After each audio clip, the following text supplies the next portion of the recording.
اور آج کل فتنوں کا دور ہے، سوشل میڈیا کا دور ہے، اور ہماری دین سے دوری کی وجہ سے اچھے خاصے مسلمان بھی نکاح کو عیاشی کا سامان سمجھتے ہیں۔ اس لیے آپ نے دیکھا ہوگا اب جو لوگ نکاح کو عیاشی سمجھتے ہیں تو عیاشی کی جگہ مسجد تو نہیں ہے، ان کی بات بھی صحیح ہے، عیاشی کی جگہ مسجد نہیں ہے، بازار وغیرہ ہیں، گلی محلے ہیں۔ اور جو لوگ نکاح کو عبادت سمجھتے ہیں، عبادت کی سب سے بہترین جگہ مسجد ہے۔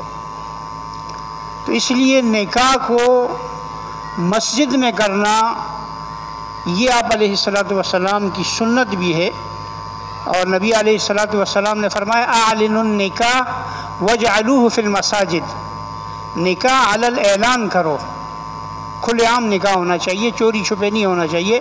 وَجْعَلُوهُ فِي الْمَسَاجِدِ، اور اپنے نکاحوں کو مسجدوں کے اندر کرو، تو تب اللہ تعالیٰ اس نکاح کو بابرکت بھی بناتا ہے اور اس میں برکت بھی ہوتی ہے۔ تو یہ دنیا، یہ کائنات تو نکاح کے ساتھ جڑی ہوئی ہے۔ حضرت آدم علیہ السلام، اس کائنات کی ابتدا ہوئی حضرت آدم اور حضرت حوا علیہ السلام سے۔ ان دونوں کا نکاح اللہ تعالیٰ نے آسمانوں پر فرمایا، اور جب تک یہ دنیا نکاح کے ساتھ جڑی رہے گی یہ دنیا قائم رہے گی، کیونکہ جب اس کائنات میں کوئی اللہ اللہ کرنے والا، کوئی مسلمان بھی باقی نہیں رہے گا، جب مسلمان باقی نہیں رہیں گے تو نکاح نہیں ہوگا، اور جب نکاح نہیں ہوگا، مسلمان نہیں ہیں، تو یہ دنیا ختم ہو جائے گی۔ نکاح اتنی بابرکت چیز ہے کہ تمام انبیاء کرام علیہ، صرف ہمارے نبی کی سنت نہیں ہے، تمام انبیاء کرام علیہ السلام کی سنت ہے۔ اور آپ دیکھیں تمام انبیاء کا نکاح ہوا ہے سوائے حضرت عیسیٰ علیہ السلام کے، کہ انہیں زندہ اللہ تعالیٰ نے آسمانوں پر اٹھا لیا تھا۔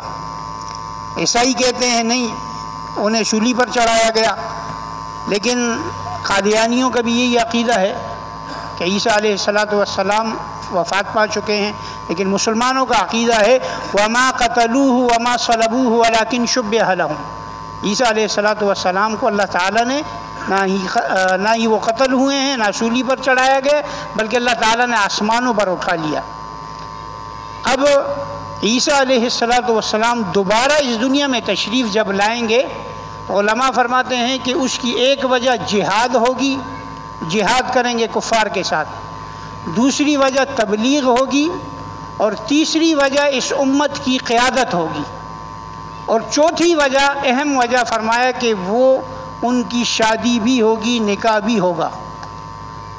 نبی علیہ السلام نے فرمایا کہ یتزوج ویولد ویدفن معی، کہ عیسیٰ علیہ السلام جب دوبارہ تشریف لائیں گے تو قبیلہ بنو کلب میں ان کی شادی ہوگی، نکاح ہوگا، اور ان کی اولاد ہوگی، اور اس کے بعد فرمایا وَيُدْفَنُ مَعِيَّ، اور پھر وہ میرے ساتھ، میرے روضے کے پاس ان کی قبر ہوگی، یعنی وہاں مرنے کے بعد مدفون ہوں گے۔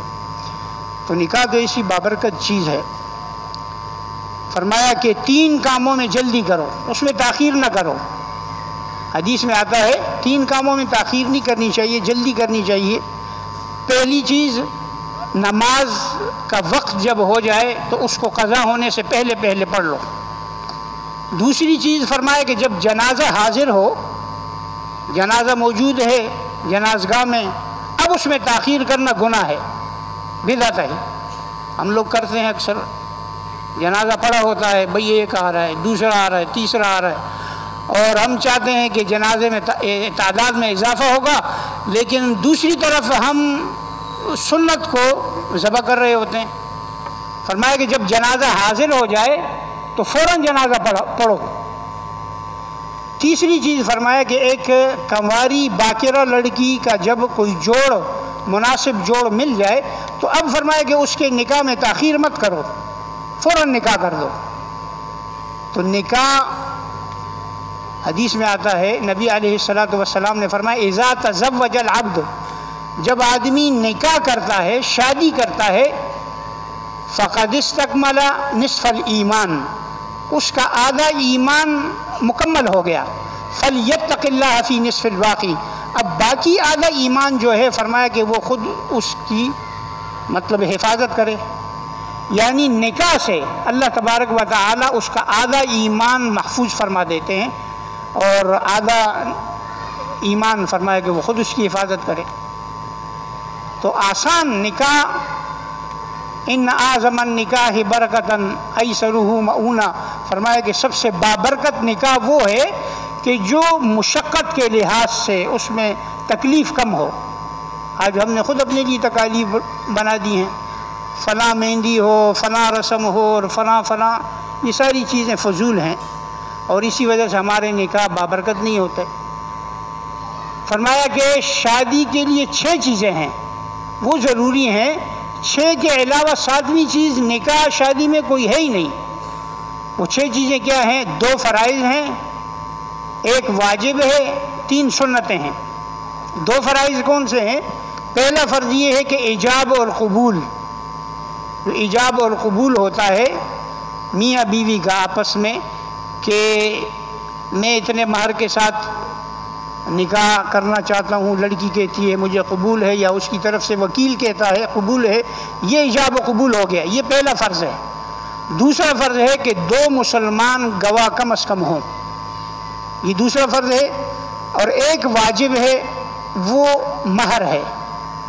مہر بڑی آج کل تو ہم لوگ مہر معاف کرا دیتے ہیں، بیوی سے معاف کرا دیتے ہیں یا کہتے ہیں کہ اس بیوی نے معاف کر دیا، ویسے وہ معاف نہیں ہوتا.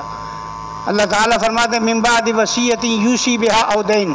فرمایا کہ ایک آدمی کا نکاح ہوا ہے، 40-50 سال گزر گئے ہیں، اب اس کا یعنی اس دنیا سے جانے کا وقت ہو گیا، وہ چلا گیا ہے، فوت ہو گیا اور اس نے اپنی بیوی کا مہر ادا نہیں کیا.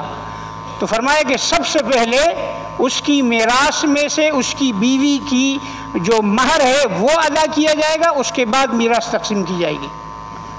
تو کہنے سے، زبانی کہنے سے معاف نہیں ہوتا. اور 3 چیزیں سنتیں ہیں.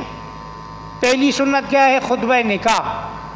دوسری سنت یہ ہے کہ آپ علیہ الصلوۃ والسلام نکاح کے موقع پر فرمایا کرتے تھے جس کا نکاح تھا اس کے گھر والوں کو کہ بھئی کھجوریں تقسیم کرو، یہ دوسری سنت ہے. اور تیسری سنت ولیمہ. یہ سنت ہیں، کوئی ضروری نہیں ہے، اگر آدمی کی استطاعت ہے تو کرے، اللہ برکت دے. اور ولیمہ بھی ایسا نہ ہو، فرمایا نبی علیہ الصلوۃ والسلام نے ایک شر الولیمہ ہے، ایک خیر الولیمہ ہے. شر الولیمہ وہ ہے کہ جس ولیمے سے غریب کو روکا جائے. غریب آتا ہے بیچارہ اور اس کو ہم روک دیتے ہیں، یہ شر الولیمہ ہے. اور خیر الولیمہ وہ ہے کہ جس میں غریب کو بھی دعوت دی جائے. تو اللہ تعالیٰ آسانی فرمائے، اللہ تعالیٰ سب کو عمل کی توفیق عطا فرمائے.